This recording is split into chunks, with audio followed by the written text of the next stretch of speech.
Bien, donc là je vais parler d'une absence pour l'instant, mais elle va arriver, parce que je l'ai pas vu tout à l'heure. C'est donc la coprésidente, c'est elle qui a organisé ce week-end à l'international, qui s'est démenée pour organiser ce week-end à l'international. Elle en rêvait depuis un certain nombre d'années, et elle a été interrompue dans son élan par la pandémie. Ce qui fait que, étant donné que je préparais à l'époque des conférences sur la Grande Guerre, j'ai tout de suite adhéré à son projet, et c'était l'occasion d'arborer les deux pins. Donc, puisque à l'époque, je les mettais dans les manifestations françaises, dans les manifestations anglophones, mais jamais les deux en même temps, mais c'était l'occasion de jamais, puisque voilà nos amis belges qui arrivent. Salut-vous, vous en prie.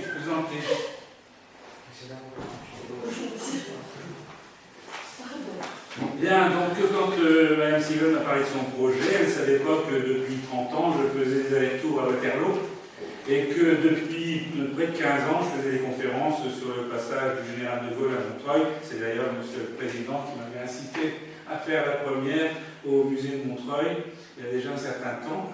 Donc pourquoi je vous parle de ça? Tout simplement parce qu'il s'agit d'un week-end commémoratif et qui tombe les 17, 18 et 19 juin. Or, tout le monde le sait, le 17 juin est le jour de la préparation de la bataille de Waterloo par Napoléon et de Wellington. Et le 17 juin est aussi le jour de la négociation auprès de Sir Winston Churchill par le général de Gaulle de la possibilité de s'adresser aux Français sur la BBC.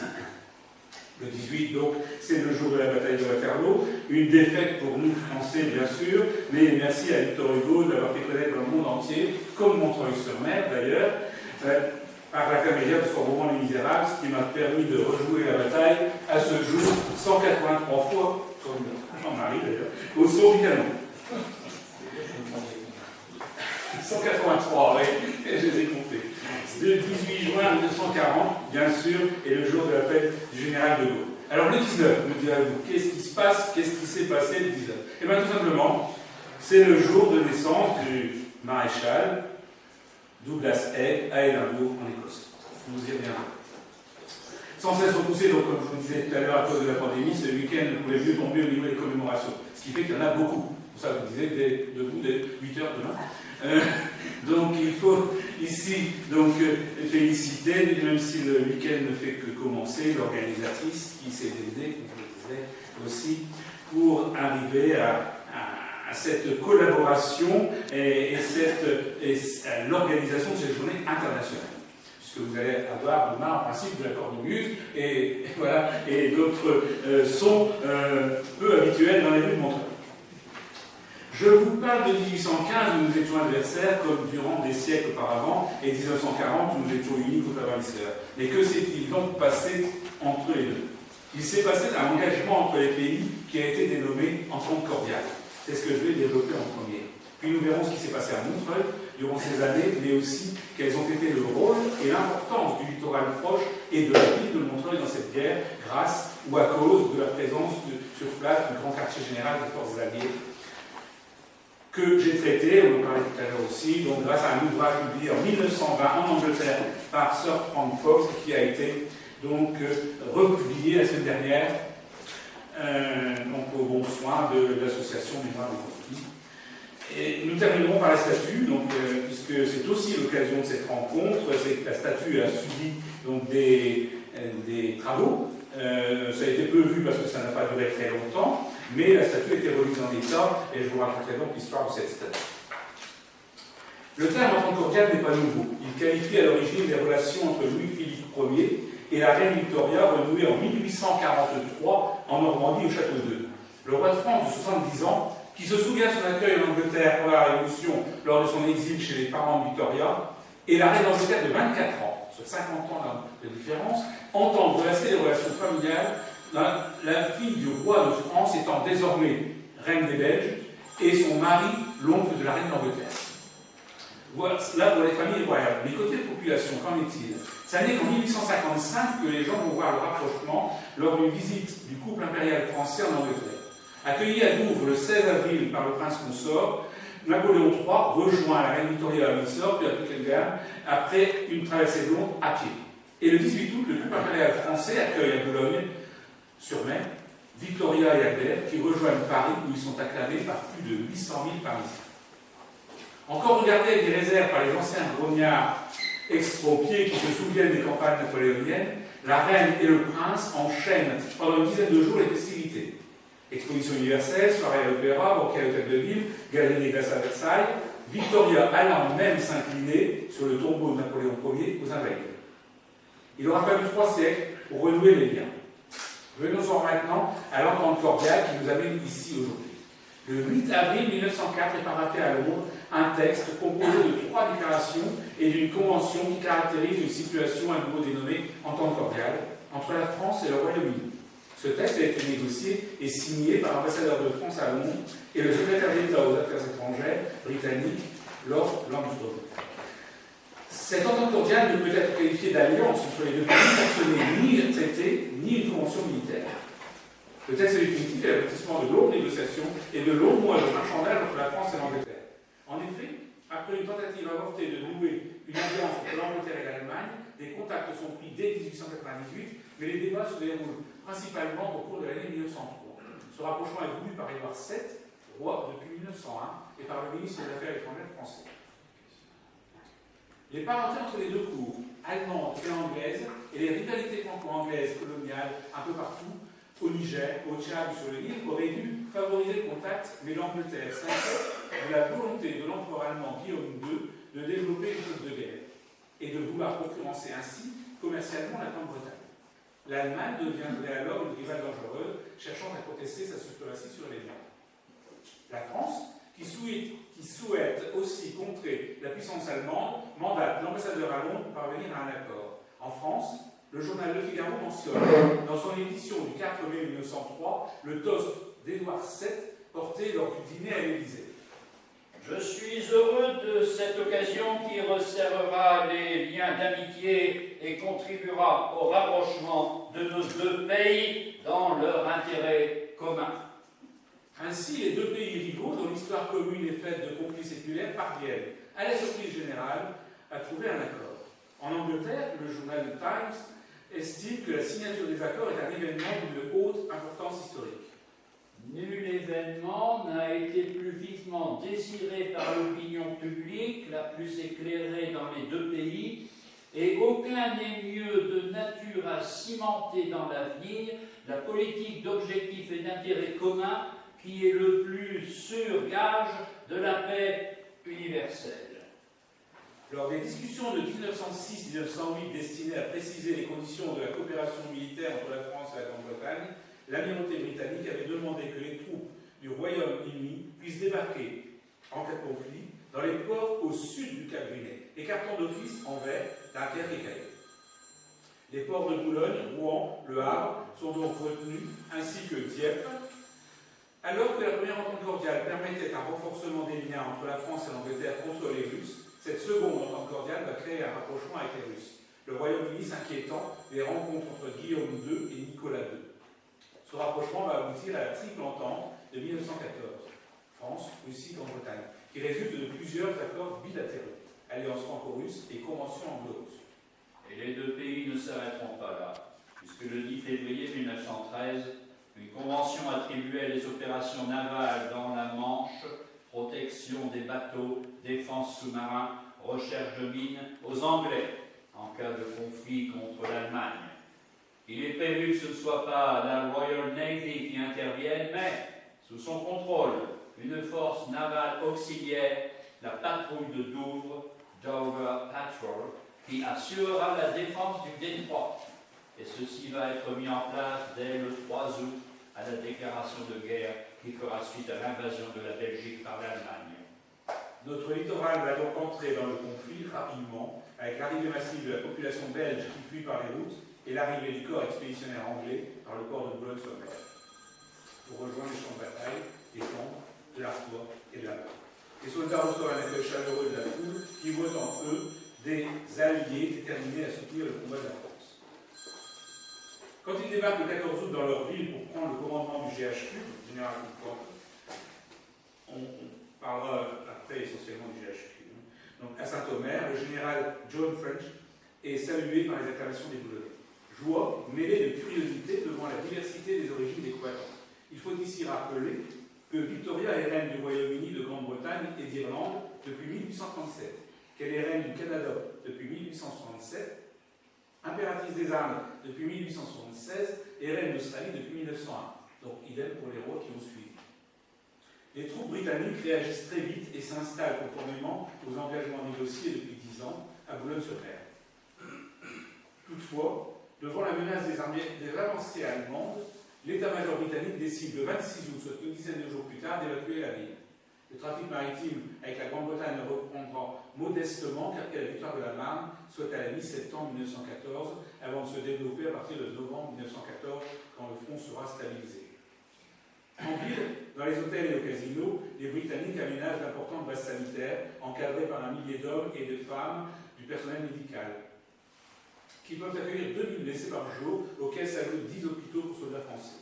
Le comble est de voir leur campement au pied de la colonne de la Grande Armée. Des camps sont aussi érigés dans les communes des alentours, comme à Saint-Martin-les-Boulogne, où sont installés les Indiens ou les Canadiens.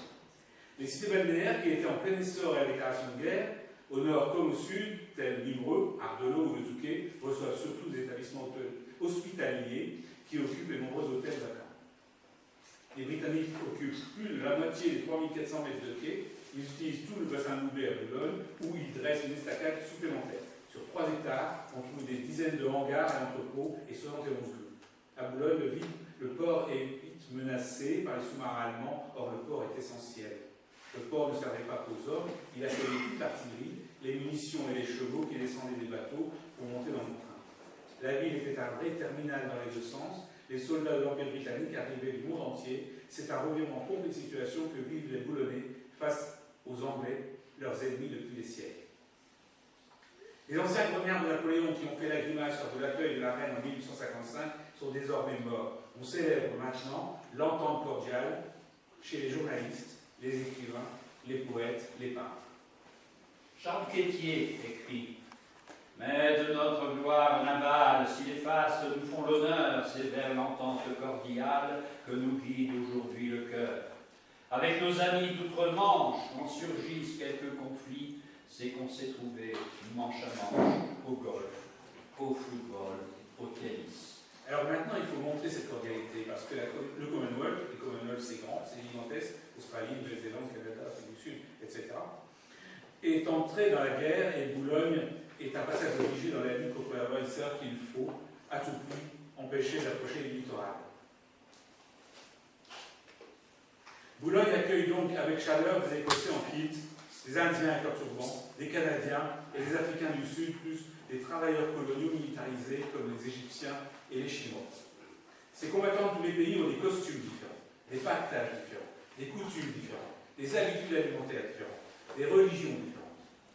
Le port a joué un rôle essentiel, mais aussi les gares où embarquer les troupes anglaises, le matériel, l'artillerie et leur ravitaillement pour le front, ainsi que les trains qui ramenaient les permissionnaires anglais, les blessés anglais renvoyés chez eux, mais aussi les blessés français pour rejoindre les hôpitaux locaux, ainsi que les prisonniers allemands à transférer de l'autre côté du Channel, soit un transit considérable dans tous les sens, dans toutes les langues. Selon le romancier René Bazin, auteur de Gingolf l'abandonné, Boulogne est aussi anglaise qu'une ville de France peut l'être. La ville et le port vivaient au rythme de l'armée britannique qui a installé ses dépôts, ses hôpitaux et ses camps. Au rythme, ça veut dire aussi que plusieurs fois, par précaution, les Anglais ont décidé d'évacuer. Alors tout s'arrête, puis tout repart à leur retour. Les transports, les commerces, la vie. Au début, la région était en guerre sans souffrir d'attaques ou de bombardements car elle était à l'arrière du front. Les hôpitaux montent progressivement en puissance, les blessés intransportables sont soignés sur place au casino, dans les hôtels ou dans l'ancien collège des Jésuites. La ville s'équipe, elle est en mesure d'accueillir 300 000 hommes et 100 000 chevaux.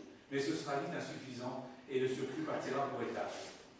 Le paysage entre Boulogne et Étaples, la ville consistait en un défilement d'hôpitaux militaires sur 30 km, de camps de prisonniers et de cimetières. Ce premier paysage de France, aperçu par les recrues anglaises à leur arrivée sur le continent, était particulièrement déprimant. Étaples accueillait le plus grand complexe hospitalier qu'un gouvernement ait jamais construit à l'étranger. Douglas et Putkovski.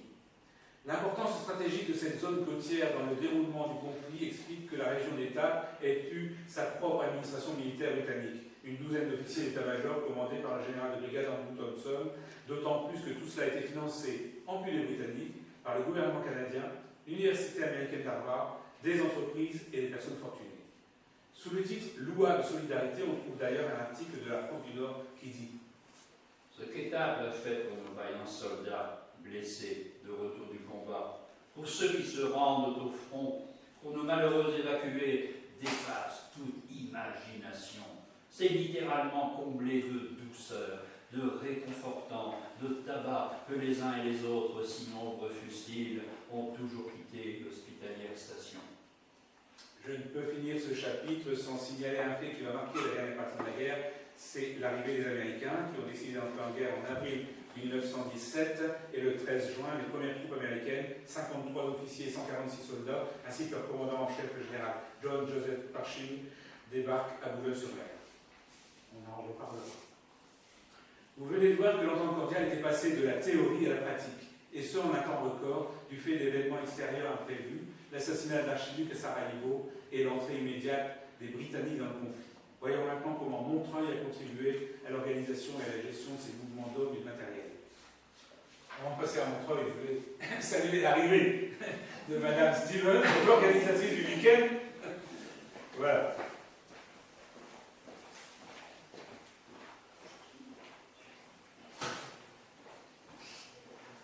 Montreuil-sur-Mer, ville frontière avec le Boulonnais au nord, l'Artois à l'est et la France au sud, a une grande histoire militaire. Mais son intérêt stratégique diminue de jour en jour, et en 1867, elle perd la position de place forte.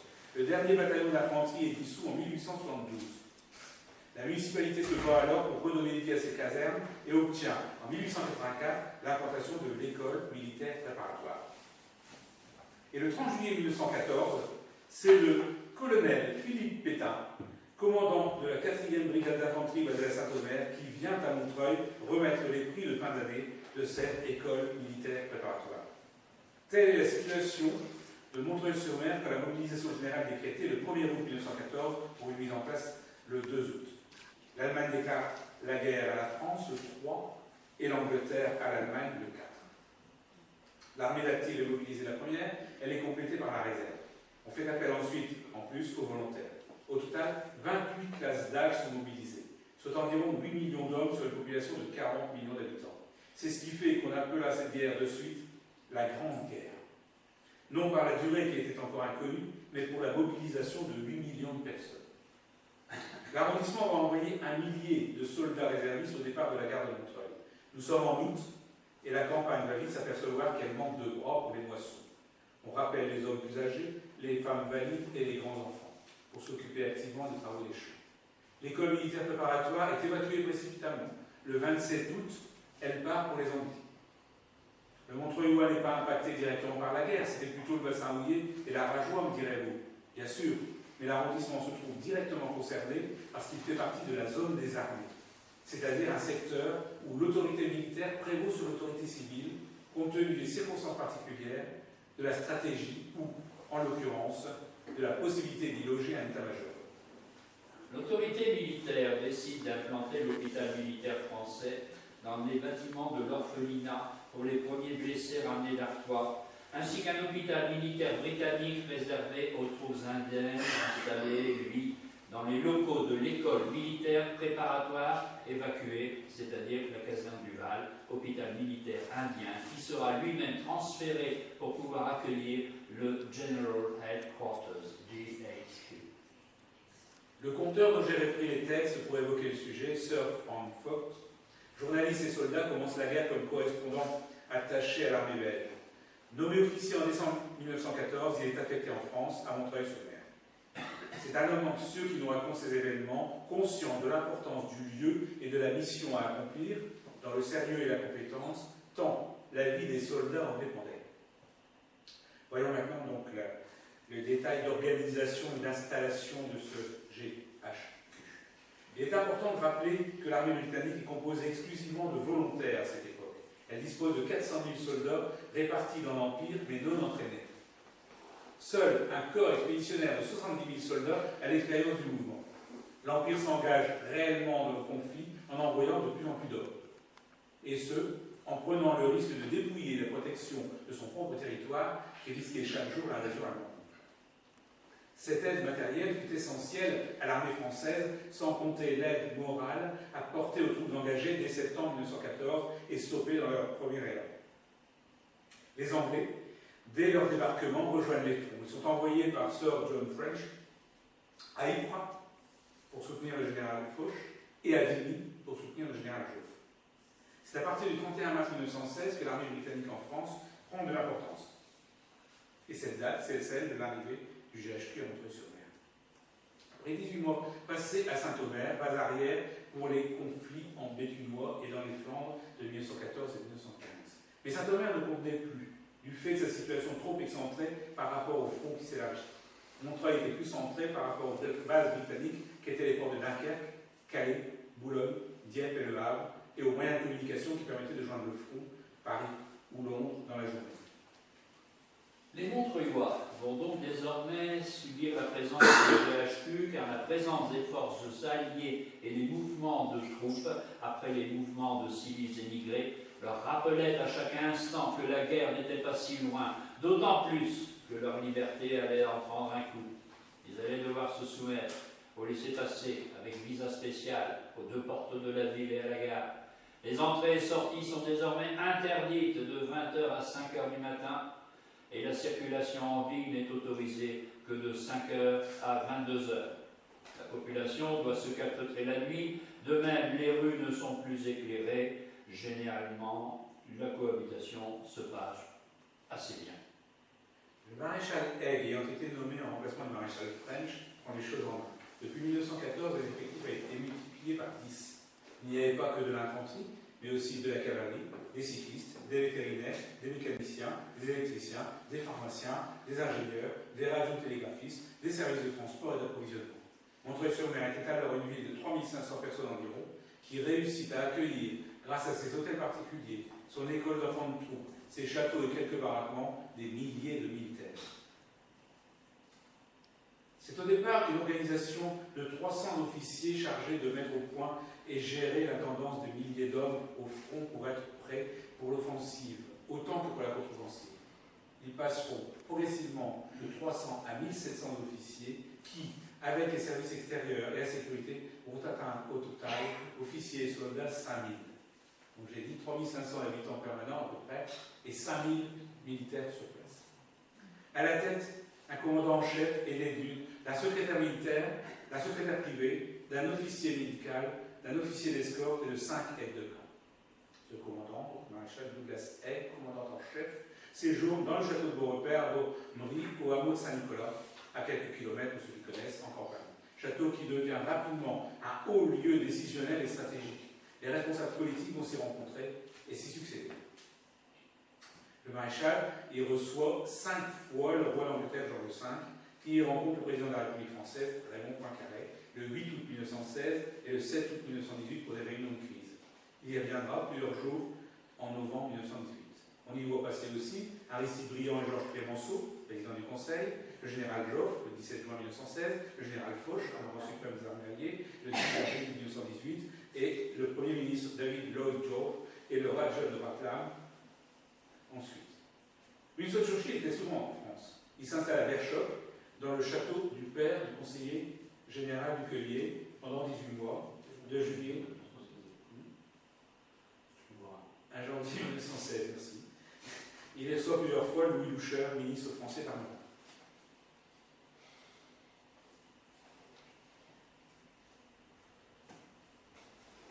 Souci technique.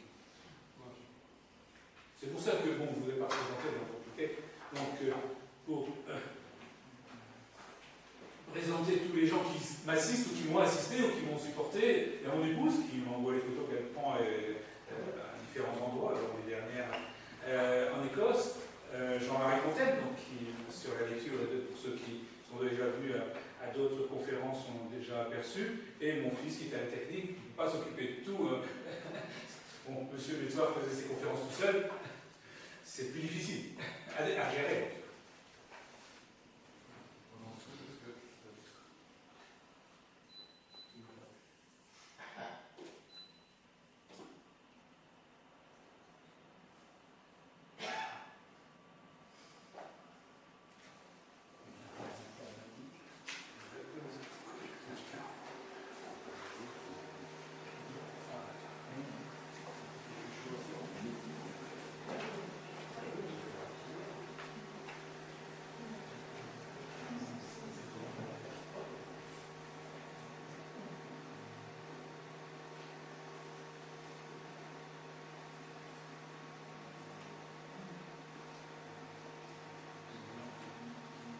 le château, je fais un aparté, donc le château de Beaumery, propriété de maréchal, existe toujours, c'est une propriété privée qui appartient à un baron napoléonien, voilà, descendant de baron napoléonien.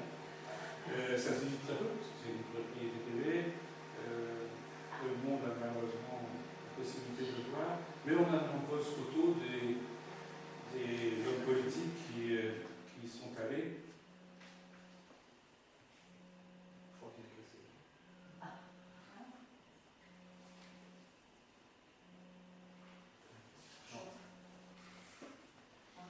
Oui.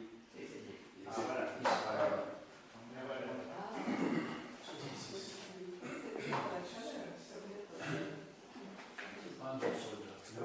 C'est très bien que ça fonctionne. Voilà. C'est parfait.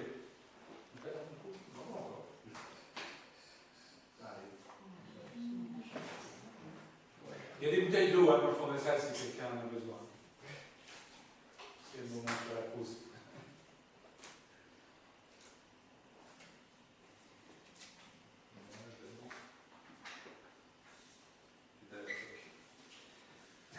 C'est bien faire chaud.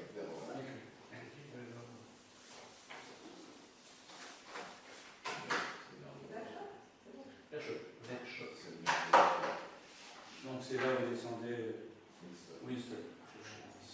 Sir. Quand même.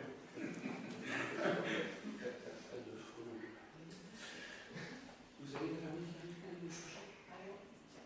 Dans les dernières nouvelles, peut-être pas, parce que l'Andrew Churchill, son épouse, est malade. Et on espère qu'ils soient là. Deux vont être là demain matin au monument mort de l'épouse légale. Mais je ne suis pas sûre. Oui, j'en profite pour vous dire que dans le programme de ce week-end, Mme Simon a réussi le contact avec beaucoup de descendants d'officiers supérieurs qui étaient sur place entre 1907 et 1919, et donc certains de ces descendants ont accepté de faire le voyage pour le week-end, pour la commémoration, et comme c'est un week-end commémoratif du 18 et 19 juin, on va allier en même temps la manifestation française du 18 juin à la manifestation de remise en état, de réinauguration de la statue du maréchal, et donc là il y aura toutes les personnalités anglophones, britanniques en général. Et vous souvenez français aussi. Et souvenir français. Je l'ai cité au début, donc voilà. Il y avait des coquelicots, vous en voyez partout. Hein. Oui, je vois. Et ça touchait l'expo de l'année Guérin. Vous avez évoqué? Je n'en parle. Ah. La plupart des officiers supérieurs sont aussi logés hors des murs. Le général Fauque occupe le château de la Bruyère à Saurues, et le général Meuret, responsable des services ferroviaires, au château de Montuy à la Caloterie. Ces officiers généraux se rendaient souvent à Montreuil et créaient l'animation autour de leurs magnifiques chevaux. Des estafettes motocyclistes faisaient aussi le voyage en permanence entre le GHQ et le château de Beaurepaire, car la matinée se passait généralement en réunion de travail avec les membres de l'état-major et les représentants des services généraux du GHQ. Certains ont eu l'occasion de voir le maréchal chevaucher dans la campagne environnante. Chaque fois qu'il le pouvait, il montait à cheval en fin d'après-midi. En dehors des offices religieux du dimanche, on voit peu le maréchal à Montreuil, car il se déplace beaucoup, fait des allers-retours à Londres et rejoint ses troupes sur le front. Et dans ce cas, il loge au château de Beauquel, à 25 km au nord d'Amiens, qui est son QG avancé. Ainsi qu'au château de Quérieux, où loge l'état-major de la 4e armée britannique sous les ordres du général Rawlinson. C'est d'ailleurs là qu'est donné l'ordre d'attaquer le 1er juillet 1916 à 7h30 du matin. C'est là aussi que le roi Georges V et le prince de Galles viendront décorer les officiers français le 10 août 1916. Les officiers subalternes et les sous-officiers, eux, logent chez l'habitant ou avec la troupe dans les casernements extérieurs à la ville. Des baraquements sont aussi construits dans plusieurs villages environnants. Des terres sont réquisitionnées pour l'entraînement des soldats, des tranchées sont creusées à Campagne-les-Édins, 10 hectares de labour à Hautfin et 3 hectares à Ubersan sont transformés en champs de tir. Borainville, Damme, Cabier accueillaient des dépôts de munitions. Berck et Nampont, des dépôts de matériel. À Uby-Saint-Leu était stocké du carburant. Des prairies sont réquisitionnées pour distraire les soldats, puis y installer des terrains d'aviation à Cormont ou à Buis-Saint-André, sans compter les camps prisonniers à Brest-Saint-Enoch, Équemicourt ou Caron-Saint-Martin. En résumé, l'arrondissement dans son ensemble était concerné, mais la coopération avec les locaux n'était pas toujours facile quand on réquisitionne en payant peu, ou quand on demande de laisser les engins agricoles dehors pour loger les soldats dans les granges, ou encore quand on saccage les champs. 2 commissions de réparation vont être mises en place pour indemniser. Et donc maintenant, les fonctions du GHQ. Le GHQ, c'est d'abord le lien essentiel du corps expéditionnaire britannique avec l'autorité militaire et l'autorité politique restée en Angleterre. Le commandant en chef, lui, ne communiquait qu'avec l'autorité suprême, le cabinet de guerre. Et en 1916, le secrétaire d'État à la guerre et à l'air, c'était Winston Churchill. Le GHQ, c'est ensuite un lien privilégié entre l'armée britannique sur le terrain et les armées françaises, belges, américaines et portugaises. Le GHQ, c'est aussi le lien particulier avec la presse étrangère. Une mission de presse étrangère va être créée pour délivrer l'information officielle et pour garder la maîtrise de la communication. Le nombre de missions étrangères qui se sont établies en permanence sur place montre bien l'importance du GHQ à Montreuil. L'armée française est chez elle, donc particulièrement bien représentée rue des Rambeaux et à la Citadelle, et les autres sont éparpillés en ville, l'italienne rue Porte-Becquerel et l'américaine face à la mairie. Et tout cela devait parfaitement communiquer. La technique devait suivre. 2 centres téléphoniques sont installés d'abord au premier étage du théâtre, puis dans les casemates de la Citadelle. Ces casemates consistant en une construction enterrée, réalisée en 1845 en prévision d'une avancée prussienne qui sera stoppée dans la Somme. Donc ces casemates neuves, vierges de toute utilisation depuis 60 ans, les accueilleront durant 3 années. Ce service de communication permettait d'envoyer 9000 télégrammes par jour et de distribuer 3400 plis par motocycliste. Puisque nous sommes à la Citadelle, mentionnons ici que la tour blanche accueillait un élevage de pigeons. Si c'était l'organisme de liaison par excellence, c'était aussi un organisme de commandement et de prise de décision. Le GHQ décidait de la stratégie de déploiement des troupes britanniques. L'état-major était composé autant d'hommes d'affaires que d'hommes sortis des universités. Au dîner, le discours était donc intéressant avec des représentants de toutes les nationalités. Des expatriés comme des autochtones en rejoint la masse, l'ombre de tout l'empire britannique pour servir. L'officier idéal devait, en plus d'être un gentleman et un habile tacticien, être un bon cavalier, un excellent maître de maison, un mécanicien compétent capable de former des hommes, préparer un téléphone, une selle, une marmite ou un wagon. L'origine multiple des recrues permettait au régiment d'avoir des spécialistes sous la main. L'Empire britannique devait compter sur les troupes venant du monde entier.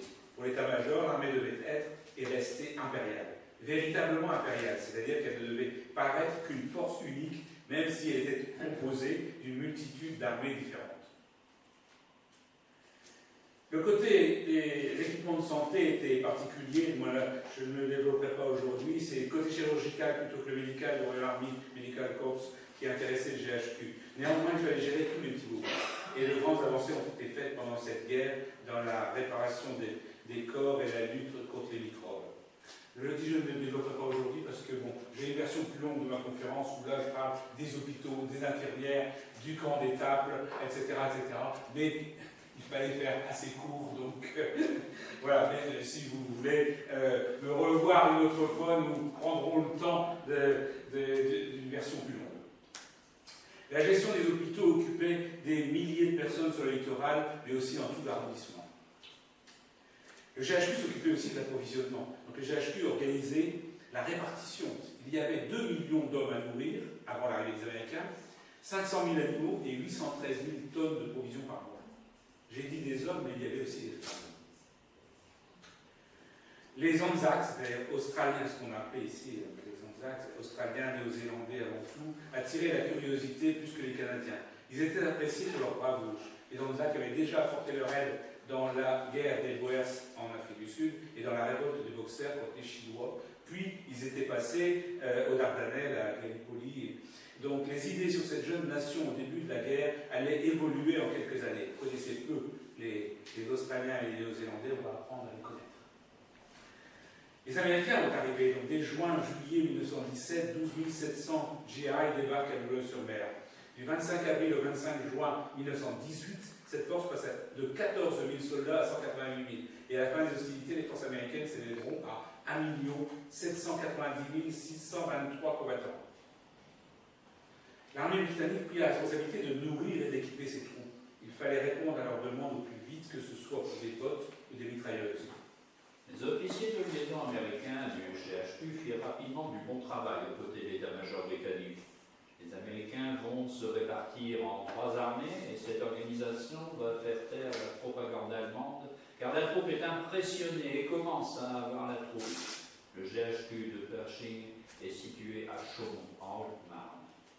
Il y avait en plus donc, des Portugais, parce que les Portugais devaient beaucoup aux Anglais, comme les Anglais devaient beaucoup aux Portugais, puisque ce sont les Portugais qui ont découvert l'Australie, les Nouvelles-Hébrides, la Nouvelle-Guinée, etc. Donc les Portugais ont rejoint aussi tardivement comme les Américains, mais ils ont rejoint, on a eu l'occasion de visiter les cimetières, donc, où de nombreux Portugais sont enterrés. Donc la division du travail et de la main-d'œuvre contrôlait aussi les unités non combattantes. Là, je viens de parler des unités combattantes qui ont rejoint. Les unités non combattantes du Cap, d'Afrique du Sud, des Fidjiennes, indiennes, canadiennes, égyptiennes, françaises et belges, et la main-d'œuvre chinoise. Plus ces prisonniers de guerre qui étaient bien traités et qui s'entendaient bien avec leurs gardiens. Ils étaient surtout sur des chantiers routiers, dans les ateliers de réparation mécanique et les ateliers de couture. En plus donc de ces ouvriers étrangers, de ces militaires internationaux, il y avait une main-d'œuvre auxiliaire puisque le recrutement se faisait internationalement en permanence. Il y avait un corps de travailleurs chinois qui a été créé par les Britanniques en 1917, on parlait. Donc, suite à un traité signé en octobre 1916 entre le Royaume-Uni et la République de Chine, qui s'engage à fournir des travailleurs pour participer à l'effort de guerre. Ces Chinois, appelés Célestes, étaient des volontaires. Le contrat de ces coulis stipulait qu'ils s'engageaient pendant 3 ans à travailler dans l'industrie et l'agriculture 10 heures par jour, 7 jours sur 7, en échange d'un bon salaire. La main-d'œuvre chinoise représentait une aide considérable pour la britannique. C'était le corps le plus efficace et le plus travailleur qu'on puisse imaginer. Leurs principales activités étaient la blanchisserie, la participation aux constructions de lignes de chemin de fer, de routes, de dépôts de munitions, le terrassement de tranchées, l'aide dans les services de santé, le ramassage des soldats morts, parfois le déminage des zones conquis. Donc j'ai parlé des hommes tout à l'heure, mais il y avait des femmes, donc là je ne m'étendrai pas puisque c'est dans la partie concernant les infirmières et le camp d'État en particulier, lequel ont beaucoup souffert aussi. Donc les WACS, le nom a évolué, le nom des régiments, donc c'était pas des régiments, des groupes de femmes, n'étaient pas sous la responsabilité de la division du travail. Elles avaient leur administrateur, elles étaient gérées différemment. Au GHQ, elles étaient essentiellement serveuses au club des officiers, où on avait du respect et de la reconnaissance pour leur esprit de solidarité et de patriotisme qui les a amenés en France à travailler pour rendre la vie des officiers plus confortable. En ce qui concerne le renseignement, le GHQ était naturellement très nerveux dès que cela concernait les renseignements. Il existe 1001 façons de dévoiler les secrets militaires avec une intention tout à fait innocente. Un général résumait cela comme ça. Nous découvrons beaucoup plus d'informations utiles grâce à la stupidité de nos ennemis que grâce à l'habileté de nos espions. C'était un département efficace, équipé des presses les plus modernes, avec des locaux à Boulogne et à Abbeville, et des publications appréciées des Américains et des Français. Sur le raisonnement, c'était aussi l'espionnage et le contre-espionnage, c'était aussi la propagande, c'était tout ça. Tout ça, c'est mis en place pendant le premier conflit, donc on répondait aussi, c'est pour ça que l'impression et les publications, c'est qu'on répondait, les imprimés, et voilà. Et les Allemands faisaient la même chose. Après les hommes, nous voyons les animaux. La mobilisation des effectifs fut très opportunément facilitée par le patriotisme volontaire et avisé des agriculteurs, des propriétaires terriens et des chasseurs. Un complément a été fait avec des mulets importés, on manquait toujours de chevaux. Les animaux avaient besoin d'aide pour survivre à l'hiver rigoureux. La pile ne gênait pas, le vent non plus. L'ennemi, c'était la boue. Les écuries manquaient. À partir du printemps 1918, les attaques allemandes ont causé des pertes considérables suite à l'utilisation du gaz moutarde mortel pour les animaux. À cette époque, les conditions de fourniture en fourrage étaient très difficiles, d'autant plus que les Français avaient décidé d'un rationnement. Mais l'arrivée des Américains a changé la donne, car il fallait alors équiper les troupes arrivant en renfort et sans logistique ni chevaux pour tirer les canons. Et sans ça, les Américains n'auraient pu apporter leur aide précieuse pendant les dernières phases de la campagne. Donc après les hommes, les femmes et les animaux, vous voyez le matériel. Le GHQ gérait aussi le matériel. En plus canons qui faisait 14 500 000 km par mois, la direction de l'acheminement, donc gérait un réseau de 900 locomotives qui pouvaient envoyer 193 trains par jour, transportant 439 800 soldats par semaine. Le GHQ construisait aussi les voies ferrées et routières comme il aménageait des équipements portuaires et des blanchisseries. Il gérait de vastes services médicaux, des services vétérinaires, des laboratoires contre les gaz ainsi que les loisirs des troupes. Le corps expéditionnaire britannique au début de la guerre a souffert d'une insuffisance d'obus et de fusils parce qu'il était formé et équipé pour une guerre différente. En 1915, on a commencé à fabriquer des munitions hautement explosives. En 1916, on a multiplié par 7. Et en 1917, on a encore multiplié par 4. À partir de 1915, les Britanniques ont pu attaquer les lignes allemandes par des bombardements réguliers, couper les barbelés et percer les parapets de la tranchée. Mais ça ne suffisait pas et les chars sont intervenus en septembre 1916, 2 ans après le début de la guerre de tranchée. Les 60 premiers chars britanniques sont lancés le 15 septembre 1916 à Flers dans la Somme à la demande du général Haig. C'est Winston Churchill, ministre de l'Armement, premier lord de l'amirauté, qui soutient le projet de ces prototypes baptisés Tank. Le char était la grande trouvaille mécanique de la guerre et les hautes autorités ne tarissaient pas d'éloges sur cet engin qui effrayait les troupes allemandes en frappant sur la tranchée en écrasant leurs lignes mitrailleuses. L'autre invention fut le gaz moutarde, corrosif puissant répandu par les obus. D'autres inventions étaient faites sur place par les hommes et testées dans les ateliers de l'armée. Pendant les périodes de paix, la section financière du cabinet de guerre avait une réputation de pingrerie. Mais en guerre, sur le terrain, l'esprit des économies devait céder la place à un esprit d'efficacité et de courage. Le service de la paix était scrupuleux mais humain. Il a changé toutes sortes d'argent en argent français. Une commission spéciale réglait les demandes d'indemnisation des Français. Revendications parfois ridicules ou excessives, mais l'armée britannique payait tout. Cette commission des revendications a rempli son travail à la satisfaction de tous. Sa mission a évolué dans le temps et elle a dû aussi calculer les indemnisations en cas d'exaction dans des locaux abandonnés par le propriétaire. Une autre commission était chargée de la récupération. La guerre est une affaire dispendieuse. On a donc fait comprendre à chaque soldat que la récupération faisait faire des économies. Les lambeaux de tissu étaient réexpédiés au Royaume-Uni pour réduire le manque de matières premières. Les eaux fournissaient la glycérine pour les explosifs. Le fer blanc comme le vieux plomb était revendu. Une section agriculture existait aussi. Elle avait pour mission d'alimenter les soldats. Elle y parvint peu du fait de la ligne de front qui tantôt avançait, tantôt reculait. Une section forêt vit le jour aussi quand les Allemands se mirent à couler tous les navires norvégiens qui devaient livrer le bois. Elle se développe jusqu'à atteindre 11 000 hommes, encadrés par 425 officiers. Une unité canadienne de bûcherons et 6 000 prisonniers de guerre qui ont produit jusqu'à 80% des besoins, dont les piquets défensifs. La section cantine des EFC, Expeditionary Force Canteens, était la plus grande entreprise commerciale du monde. Les commis au front recevaient une grande quantité de viande fraîche, du bacon et du fromage, du pain et des biscuits, une quantité de légumes, du beurre, de la confiture, du thé, du sucre, et à prix réduit parce que détaxés, cigarettes, chocolat, bonbons, conserves. La section fourniture représentait 4000 références, du paquet d'épingles à l'équipement d'un officier. Pour ça, Montreuil était plutôt mal loti parce que la règle était de privilégier le front à hauteur de 80% et seulement 20% pour l'administration. En 1918, la situation navale était si mauvaise qu'il fallut interrompre les livraisons de bière, mais le surintendant a remis en route les brasseries proches du front, n'important plus désormais que le malt et le houblon. Donc, ce que je voulais vous montrer dans le matériel, c'est que le GHQ avait une mission énorme d'approvisionnement dans tous les domaines. Donc, passons maintenant à l'immatériel, d'abord le spirituel. Les habitants dans les villages disaient de la troupe. Oh, ils sont des lions dans les tranchées. Et des agneaux dans les villages.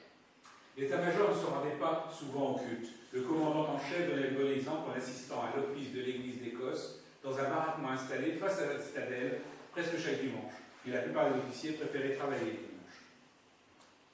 Là, je cite Sir Frank Post, on dirait du Victor. C'est donc pour moi. Quelle bénédiction que ces remparts. À moins d'une minute de l'école militaire, on était sur le large chemin qui couronne les vieux remparts et on pouvait le suivre pour faire le tour de la ville. À chaque instant s'ouvrait une perspective riche et vaste. Sur les collines galbées et les petits taillis vers la forêt de Crécy au sud, sur la plaine plus riche et fertile vers la mer, à travers les bois et les marais de la Canche vers le nord et vers l'est, le long de la vallée et des collines avoisinantes. Au lever et au coucher du soleil, par beau temps et à chaque heure de la journée, c'était un spectacle de lumières et de couleurs. Les ciels orageux et pluvieux révélaient autant ces belles et larges perspectives. Voir une tempête s'approcher à grands pas et passer avec une sombre majesté suscitait de la joie et de la peur et des remparts. On voyait aussi la beauté sauvage des pluies obstinées qui frappaient contre la colline et la plaine.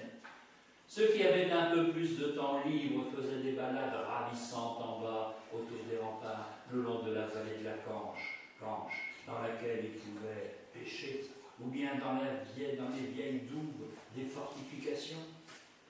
Il y avait un théâtre qui proposait aussi des films de cinéma. C'était l'ancienne halle de Grain, convertie en un lieu de spectacle inauguré peu de temps avant la guerre. Le terrain de foot bosselé, celui de cricket délabré et le terrain de tennis près de la porte de la citadelle étaient quand même peu fréquentés, peu de temps. La vie au GHQ n'était ni ennuyeuse, ni monotone. Si l'officier avait un travail intéressant à faire, vu le superbe environnement naturel, la plaisante compagnie au repas, il avait tout pour être heureux. Le soir, la majorité des officiers mangeaient au club des officiers qui comptaient une centaine de jours. Des centaines. Voyons maintenant la partie pour laquelle le maréchal Aix est particulièrement attaché, c'est-à-dire que 1916, 1917, 1918. La première offensive franco-britannique, conçue par Foch et Haig, sur 45 km d'Albert à Péronne, avait débuté avec de très grands espoirs. Mais elle se terminait en novembre 1916 avec 1 million de victimes, dont 442 000 morts ou disparus, et des Allemands qui tenaient toujours leurs principaux bastions. L'armée française était laminée. Et l'année qui suivit fut pire. Les offensives ne donnent pas les résultats escomptés. La météo était ignoble. Chaque jour, des vents qui mugissaient au sommet des collines semblaient venir directement de Russie et d'Allemagne. La guerre s'enlise, le moral était plus bas, aussi la morosité était de rigueur au GHQ. Le 6 avril 1917, les Américains entrent en guerre aux côtés des Alliés. Mais il a fallu du temps pour que le petit bataillon expéditionnaire soit efficace. Le char montre pour la première fois son utilité au combat. Il s'agit ici du tank britannique, le Mark IV. Dans les airs, les Anglais commencent à s'équiper pour répondre aux Fokkers allemands qui commençaient à bluffer dans leurs journaux afin d'obtenir une paix ou d'imposer une paix victorieuse avant l'été de 1918. Opérateur radio allemand qui cherchait aussi à diviser en répétant que les Anglais garderaient Calais comme de 1347 à 1558, et même tout le Pas-de-Calais. Le 16 novembre 1917, Clemenceau devient président du Conseil et Foch est nommé commandant en chef du front de l'Ouest avec le titre de généralissime. À la suite, en 1918, les perspectives n'étaient pas au mieux. Les responsables n'obtenaient plus le matériel demandé. Et, en plus, le gouvernement leur demandait de faire des économies. À tous les postes. Il fallut restructurer, réorganiser les services d'approvisionnement et de transport. Un directoire pour l'agriculture fut créé pour organiser la culture des pommes de terre, d'avoine, de légumes et d'autres denrées alimentaires. À court de matériels essentiels, ne pouvant renforcer certaines zones susceptibles d'être attaquées, les lignes de front qu'on pouvait abandonner avec le moindre mal ont été choisies.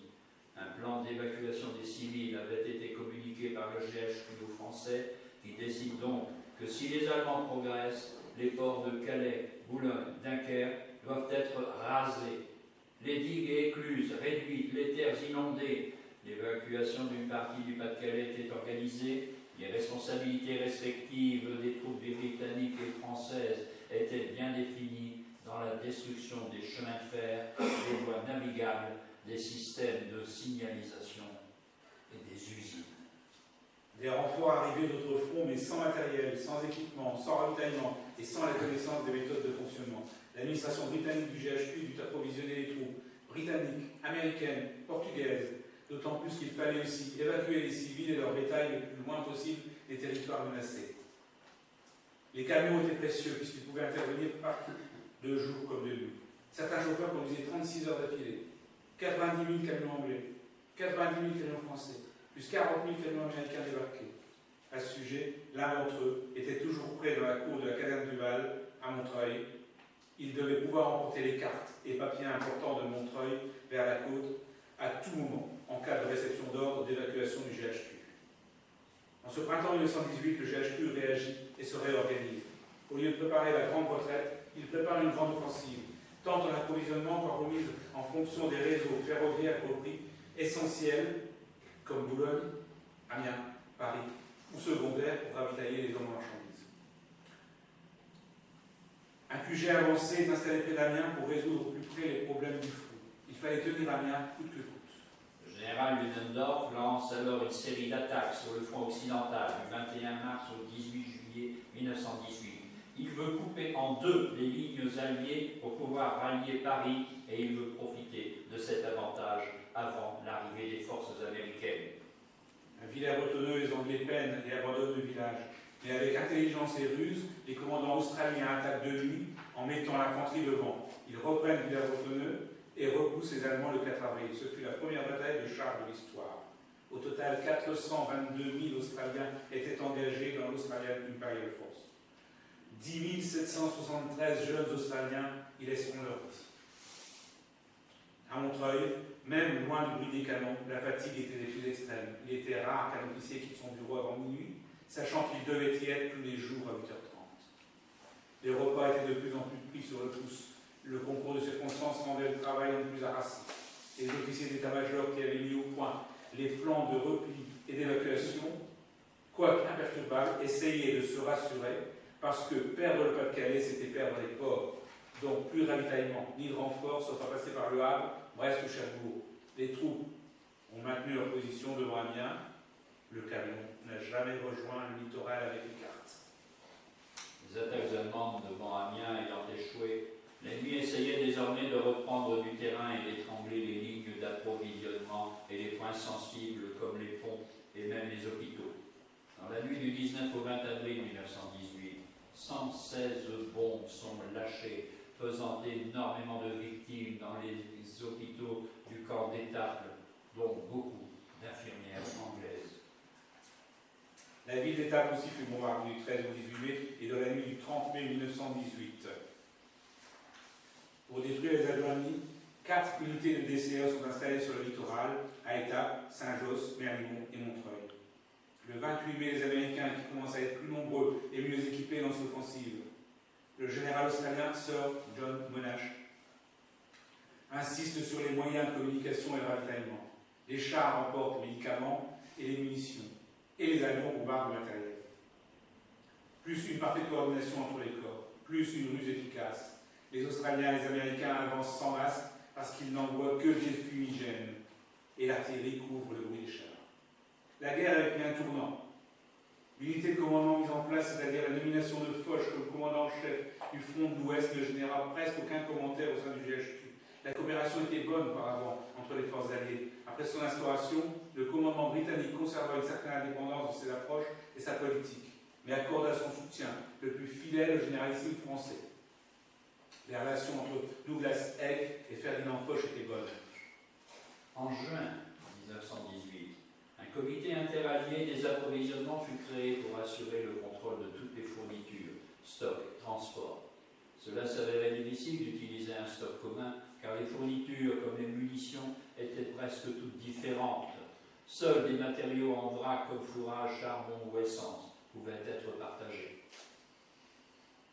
Plusieurs points de vue divergeaient quant à la manière de poursuivre les efforts, mais les troupes britanniques, menées par Douglas Haig, vont être redoutables.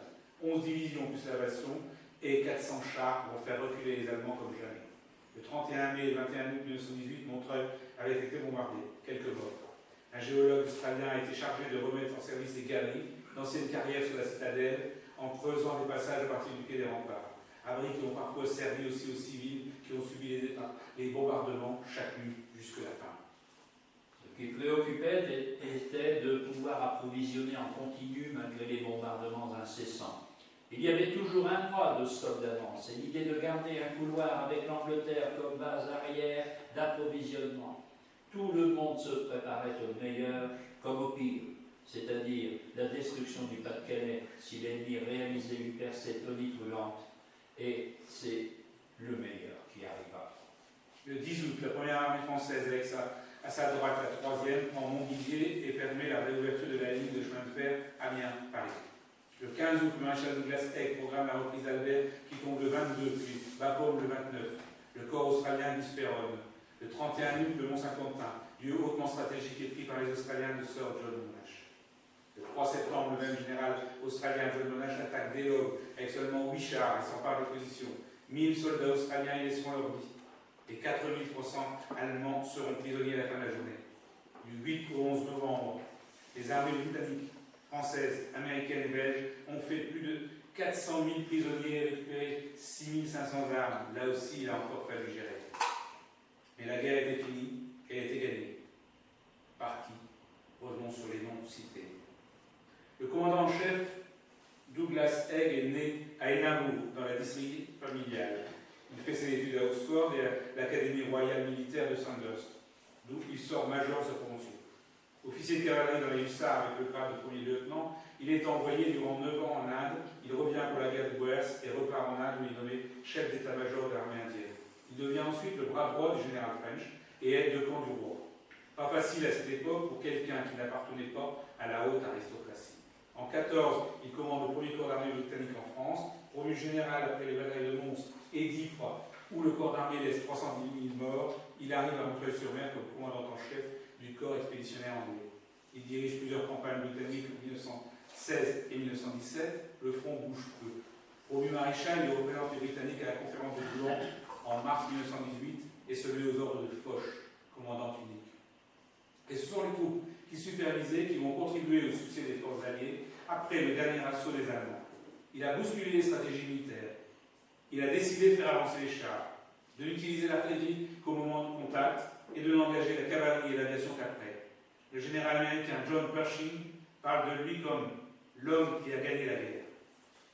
Près de 30 ans après les faits de guerre, est publié en Angleterre puis en France un livre de 524 pages de souvenirs qui permet de mieux cerner la personnalité de celui dont Aristide Briand, prix Nobel de la paix, disait qu'il était un chef remarquable et dont le roi d'Angleterre disait que son corps d'armée était le meilleur du monde. La guerre terminée, après avoir participé à cheval au grand défilé de la victoire le 14 juillet 1919, il est fait comte en 1919 et baron de Egg-Burnside en 1921. Foch avait sa statue à Londres, il était légitime que la France honore le maréchal.